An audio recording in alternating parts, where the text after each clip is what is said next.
बिस्मिल्लाहिर्रहमानिर्रहीम, अस्सलाम वालेकुम। इसमें कोई शक नहीं है कि तहरीक इंसाफ के अंदर इख्तलाफात हैं। इसमें भी कोई शक नहीं है कि बैरिस्टर गौहर साहब ने पहली मरतबा बहुत सख्त रिएक्ट किया है सलमान रकम राजा साहब के ख़िलाफ़, और सलमान रकम राजा साहब का मौक़िफ़ बिल्कुल दुरुस्त है।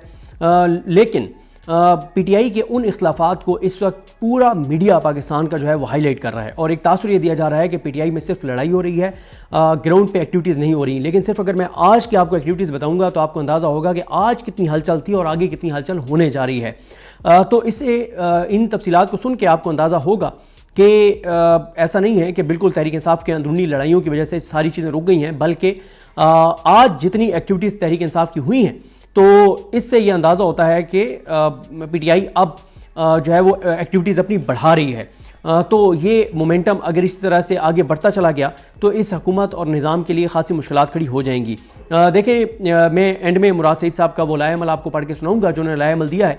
तो मुराद सईद साहब ने आगे का एक लाएमल मजीद दे दिया है कि आगे क्या क्या चीज़ें करनी हैं। सवात में भी कन्वेंशन है और मर्दान में भी कन्वेंशन है, और ये भी आप देखें कि एक जो पहले मैंने किसी एक PTI के MA ने हैं उनसे फ़ोन करके पूछा कि मुराद सईद ने एक लाएमल दिया, जुनैद अकबर साहब ने एक अलग लाएमल दे दिया है, तो क्या ये आपस में कोई तज़ाद तो नहीं है। उन्होंने कहा कि अगर ये दोनों, यानी एक तरफ मुराद सईद एक्टिव हैं, वो अपना लाएमल दे रहे हैं, जुनैद अकबर अपना दे रहे हैं, तो दोनों का टारगेट मंजिल इमरान खान की रिहाई है।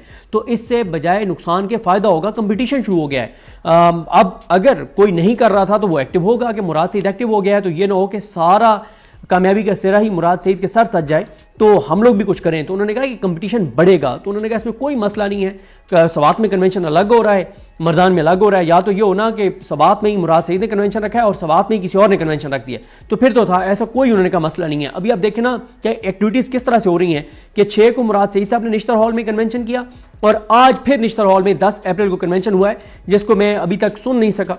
पहले हमारा प्लान था, फिर हम जा नहीं सके किसी वजह से। हमारा प्लान था कि हम इस कन्वेंशन पे भी जाएं, जिस तरह से हम 6 अप्रैल वाले कन्वेंशन में गए थे। और उसमें सिर्फ एक मैंने वो वीडियो क्लिप्स कुछ देखे हैं सोशल मीडिया पे इरफान सलीम साहब के, वो बहुत ज़्यादा इस वक्त वायरल हैं। इरफान सलीम साहब के क्लिप्स जो उन्होंने दबंग गुफ्तगू की है, लेकिन बाकी उसके ऊपर अलग से बात करेंगे कि वहाँ पर क्या क्या चीज़ें हुई हैं। फिर इसी तरह से आप पंजाब में देखें, पहली मरतबा ये हुआ है कि इमरान खान साहब के किसी केस में इतनी बड़ी तादाद में MPAs गए हैं। आज आलिया हमजा जो है वो MPAs की बड़ी तादाद को लेकर लाहौर हाई कोर्ट गई हैं। लाहौर हाई कोर्ट में इमरान खान साहब की 8 केसेस में 9 मई के केसेस में जो जमानत इमरान खान की ATC कोर्ट से मुस्तरद हुई वो वहाँ पे लगी हुई थी लाहौर हाई कोर्ट में तारिक सलीम शेख साहब के पास, और उसमें जो सलमान सफदर साहब हैं उन्होंने दलाइल दिए, लीगल टीम पेश हुई और उसमें MPAs बड़ी तादाद में पेश हुए। तो आप देखें कि वहाँ पे भी एक एक्टिविटी हो गई। फिर इसी तरह से आप देखें कि आज प्रेस कॉन्फ्रेंस की शेख वकास अकरम साहब ने, मुज़म्मिल असलम साहब ने, इमरान खान ने इंस्ट्रक्शंस दी थी। इमरान खान का हुक्म PTI को आया था कि आपने अब क्योंकि 3 साल रजीम चेंज को मुकम्मल हो गए हैं, तो आप 3 साल का कंपैरिजन करें कि जब रजीम चेंज हुई, हमारा दौर था तो क्या सूरत हाल थी और आज सूरत हाल क्या है, तो इसका कंपैरिजन करें। ये इमरान खान साहब ने जेल से कहा है। तो उसी पे और नाम उन्होंने बाकायदा कहा था कि मुज़म्मिल असलम को कहें कि प्रेस कॉन्फ्रेंस करें। तो आज शेख वकास अकरम साहब और मुज़म्मिल असलम साहब जो है उन्होंने बैठकर और प्रेस कॉन्फ्रेंस की।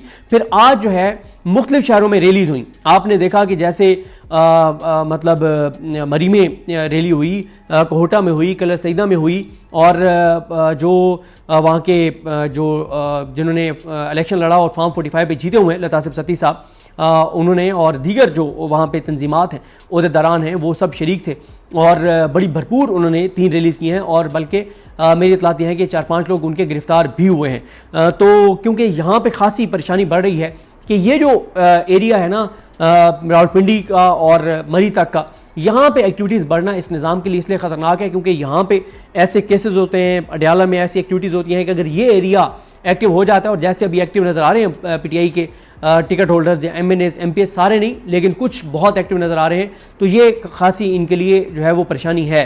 फिर आज मुबशर अवान ने सियालकोट में रैली निकाली। मैंने आपको बताया ना कि बहुत से शहरों में आज जो है वो रैलीज हुई, तो ये भी एक्टिविटी हुई। फिर आप देखें कि अडयाला में मुलाकात के लिए आज जिस तरह सलमान रकम राजा साहब ने लिख के भेजा था, इमरान खान साहब की फैमिली का भी, उनकी भी मुलाकात नहीं हुई। जो पोलिटिकल लोग गए हुए थे, उमर अयूब साहब, साहबजादा हामिद रजा साहब, अल्लामा राजा नासिर अब्बास साहब, मलिक अहमद खान भच्चर जो पोजीशन लीडर हैं पंजाब के, वो गए हुए थे, उनकी मुलाकात नहीं हुई। लेकिन उस मुलाकात के ना होने से क्या हुआ चाहे मुलाकात नहीं हुई, लेकिन 6-7 घंटे तक वहां से अपडेट्स आती रही कि वो बैठे हुए हैं, उनको नहीं मिलने दिया जा रहा। तो वो भी एक एक्टिविटी हो गई ना। कल भी आपने देखा असम्बली में कल असम्बली में जो पीटीआई ने एहतजाज किया था, वो आपने देखा बड़ा भरपूर पीटीआई के एमएनएज ने जो है एहतजाज किया। अब पंजाब असम्बली में होता है तो वहाँ पे पीटीआई के जो एमपीज हैं वो एहतजाज करते हैं। बल्कि आप देखें कि अब वो जो किसानों वाला इशू है उसको टेकअप किया है जो कर्नल रिटायर्ड शुएब अमान है, जो लिया से जो चौकाज़म से एमपी हैं, तो उन्होंने किसानों के मामले पर एक वहाँ पे जो है वो एक शायद करारदाद थी वो उन्होंने जमा कराई है, और उन्होंने भरपूर तरीके से उन्होंने कहा है कि इस पर बहस होनी चाहिए। जो किसानों का इशू है, कुछ और भी उन्होंने अवामी इशूज़ को वो थे, और उनके साथ कुछ और भी एमपीएस थे जिनके नाम मुझे सही याद नहीं है कि कौन कौन थे, लेकिन उन्होंने वहाँ पे भी वो गए हैं कि ये सारा कुछ किया जाए। फिर इसी तरह से आज देखें आप कि जो अली हमजा साहब हैं वो गई हैं, वो जाके और शाह महमूद कुरैशी साहब से इन सब से मिली हैं, और जो असीरान हैं एजाज चौधरी साहब हैं, और यास्मीन राशिद साहिबा हैं, और उमर सरफराज चीमा साहब हैं, मियां महमूद रशीद, इन सब से मिली हैं। और फिर उन्होंने आके शाह महमूद कुरैशी साहब का पैगाम भी दिया है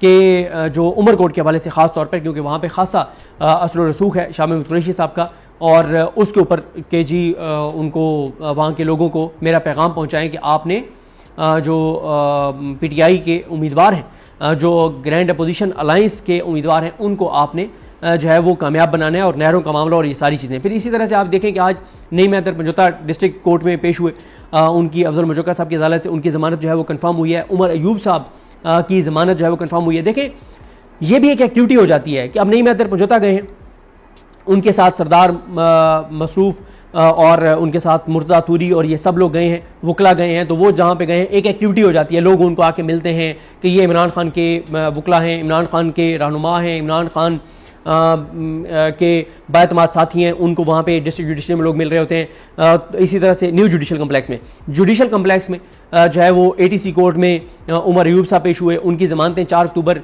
के जो 9 केसेस थे उसमें उनकी ज़मानतें जो है वो कंफर्म हो गई हैं। तो ये एक एक्टिविटी पूरी जो है वो जनरेट होती है। और उधर लाहौर के मैं आपको बता चुका हूँ कि लाहौर के अंदर जो सूरत हाल थी, तो इसी तरह से आज जो सालार काकड़ हैं उनको इस्लामाबाद के एक केस में मुकदमे से डिस्चार्ज कर दिया गया है, और उनके खिलाफ कोई सबूत पेश नहीं हो सके उनका, हालांकि वो शनाख्त परेड पे भी ले गए, कोई चीज़ साबित नहीं हुई। और मैं आपको अपडेट देता चलूँ कि जो सालार काकड़ हैं, जो बलूचिस्तान की हकीकी आवाज़ हैं, बलूचिस्तान का फ़ख्र हैं, बलूचिस्तान के नौजवानों की आवाज़ हैं, बलूचिस्तान के लोगों का एतमाद है, और लोगों ने उनको, बलूचिस्तान के लोगों ने वोट दिए हैं सालार काकड़ जैसे नौजवानों को। तो सालार काकड़ जो है उनको 9 केसों में जो है वो गिरफ़्तार किया गया 26 नवंबर के, और उनमें से 8 केसेस में उनकी जो है वो ज़मानत हो चुकी है, एक केस में वो मुकदमे से डिस्चार्ज हो चुके हैं, एक केस में सिर्फ उनकी ज़मानत एटीसी ने मुस्तरद की, तो वो हाई कोर्ट में है। अब मैंने आज एहसन एयाज के दौरान से काफ़ी तफसीलात ली, तो राजा मतीन अंजुम साहब जो हैं उनसे मेरी बात नहीं हुई, लेकिन वो जो है वो ज़्यादा फॉलो कर रहे हैं इन केसेस को। तो फैसल मलिक साहब के एसोसिएट हैं, उनके जूनियर हैं, और फैसल मलिक साहब आपको पता है कि बलूचिस्तान वालों के और इन सब असीरान के केसेस को बड़े ज़बरदस्त तरीके से देख रहे हैं, और भी बहुत से वकला हैं, और लेकिन जो अहम केसेस हैं उनमें जो 4-5 वकला हैं उनमें से एक जो है वो फैसल मलिक साहब हैं, उनके साथ राजा मतीन साहब हैं। तो अब जिस तरह से मैंने आपको अर्ज़ किया कि एक केस में सिर्फ सालार काकड़ की ज़मानत रह गई है। इसी तरह से आज पंजाब में जो एक एक्टिविटी हुई, वो जो YDA है उसके डॉक्टर शुएब नियाजी जो है उन्होंने आज प्रोटेस्ट किया है, डॉक्टर्स ने आज प्रोटेस्ट किया है, नर्सेज ने, पैरामेडिकल स्टाफ ने, और वजह यह है कि जो लाहौर के बड़े हॉस्पिटल्स हैं उनके जो पैथोलॉजी डिपार्टमेंट हैं उनकी निचकारी की जा रही है और उनको ठेके पे दिया जा रहा है। तो उसके ऊपर आज उन्होंने डॉक्टर शुएब नियाजी और उनके डॉक्टर्स ने जो है वो आज जो है वो प्रोटेस्ट किया है। तो देखें ना कि आज एक्टिविटीज़ तो बहरहाल आज एक्टिविटीज़ तो बहुत सारी हुई हैं, और आज जो एक्टिविटीज़ हुई हैं उसमें बहुत बड़ा हिस्सा जो है वो बहरहाल तहरीक इंसाफ का था।